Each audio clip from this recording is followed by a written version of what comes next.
તો હાલો મિત્રો, કેમ છો બધા? મજામાં? તો બધા મજામાં જ છો. આજ આપણે આવી જાય છીએ મારા કાકાના ઘેરે. તો આ સુનિલભાઈ કે આપણે હાંકડાના મેલડીમાં છે ને, ત્યાં આપણે જઈએ. અને ત્યાં ડેમ છે બહુ મોટો, અને મંદિરે બહુ મોટું છે, અને ગાંડી ગીર છે એમ કહે તો એવું છે. તો કન્ટિન્યુ. તો મિત્રો, આપણે એક શ્રીફળ લઈ લીધું છે. આ આપણી થાર ગાડી છે સુનિલભાઈ હાંકવાના.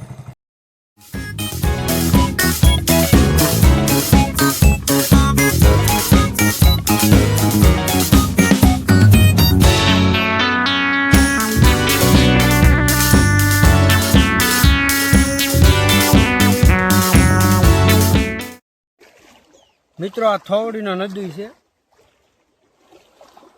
સુનિલભાઈ, મજા આવે છે પાણીમાં? મિત્રો, આ વડલા ઘેઘૂર છે. ઓ તો ગાઈસ, આપણે અહીંથી ચડી અને ઉપર જવાનું છે. તો જો હું તમને બતાવું. હાવ એટલે હાવ આપણે ઉપર જવાનું. અહીંથી છે ને, અહીંથી અમારે ઘરે જ આવી જાય છે. આ નજારો અહીંયા છે ને કઈ ઘટે નહીં જેવો છે. મિત્રો,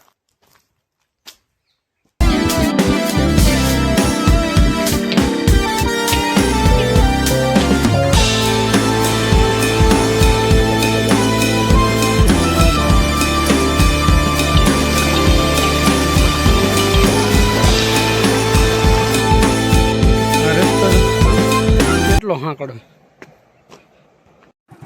મિત્રો, આપણે અહીંયા પૂજી ગયા છીએ. અહીંથી આ રસ્તો જાય છે. સુનિલભાઈ, ગાડી વહી જાય ને? આરામથી વહી જાય. તો મિત્રો, સુનિલભાઈ કીધું ગાડી વહી જાય. હમણાં નો તો હું ક્યારે આવ્યો નથી, પણ આપણે ટ્રાય મારી છીએ કેમ થાય છે. બરાબર. તો મિત્રો, આ માતાજીનું મંદિર છે. અહીંયા ગેટ બનાવેલો છે. અને આ બાજુમાં આપણે અહીંયા ડેમનો પાળો બનાવેલો છે. મિત્રો, એ આગળ હું તમને પેલા માતાજીના દર્શન કરી અને પછી આપણે ડેમનો પાળો અને ડેમ મોટું તમને બતાવે, પછી ગેરી બતાવે. તો કન્ટિન્યુ. પહેલાં આપણે જઈએ માતાજી પાસે.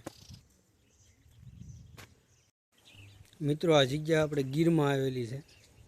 એ ગીરની બાજુમાં છેલ્લી વાડી છે ને, ત્યાં જ આવેલી છે. અને આ માતાજીનું બહુ વધારે છે. અમારા અહીંયા હાંકડાના માતાજી મેલડીમાં કહેવાય છે. અમારે સુનિલભાઈ સાયલ ઉતારે.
કાળ ભૈરવ દાદા.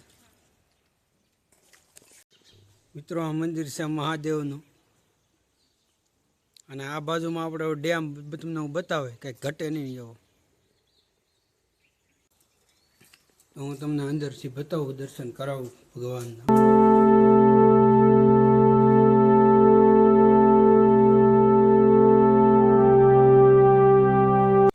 તો મિત્રો, આપણે માતાજીના દર્શન કરી લીધા છે. હવે આપણે જાઉં પુલ માથે, પછી હું તમને પુલ માથે બતાવે. અને અમારા પાણી છે ને મિત્રો, ઠેર ઉતાણી સુધી આ ડેમ ભર્યો રહે. અમારા સરસિયા, ફાસરિયા અને ગોવિંદપુર ને કુબડા 4 ગામને છે ને પાણીની પૂરેપૂરી સુવિધા મળે. આ મિત્રો જો હું તમને બતાવું.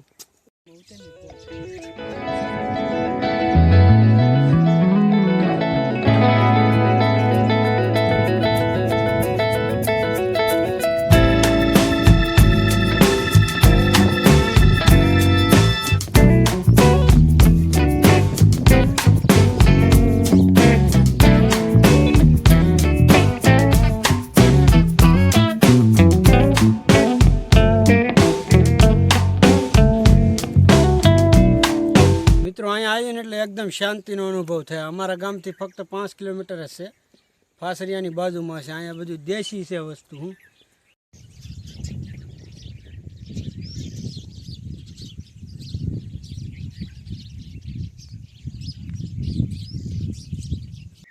સુનિલભાઈ, કેમ મજા આવી કે નહીં માતાજીને દર્શન કરવાની?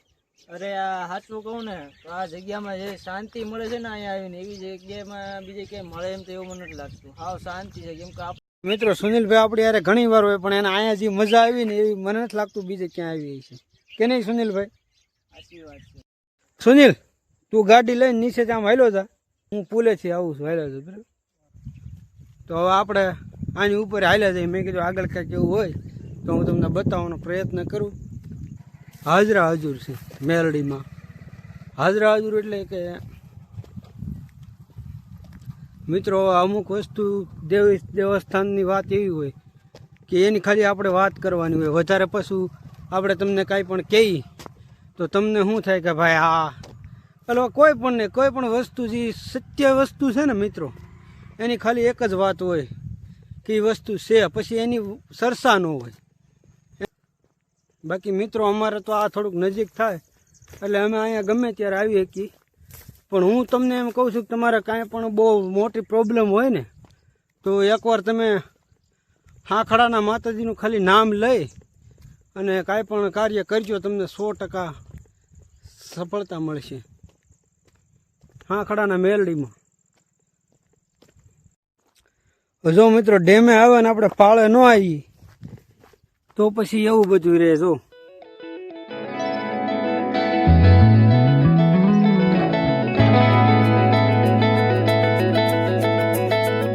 પૂરો ડેમ. ફિલહાલ મિત્રો આ ડેમ છે ને આરસીસી કે કોઈ પથ્થરથી બનાવવામાં નથી આવ્યો, દેશી પાળો કરીને જ બનાવવામાં આવ્યો છે. પણ એટલો વિસ્તાર છે ને મોટો મિત્રો એવી કોઈ જગ્યા ન હોય કે જ્યાં પાણી હોય ને માં ખોડિયારનું સ્થાનક ન હોય. તમને થોડોક જંગલ બતાવવાનો પ્રયત્ન કરીશ. આ જંગલનું નામ છે પીપરાળો. પીપરાળો આ ડુંગરને કહેવામાં આવે છે. આપણે અત્યારે જે જગ્યા ઉપર છીએ ને આ જગ્યાને પીપરાળો કહેવામાં આવે છે મિત્રો.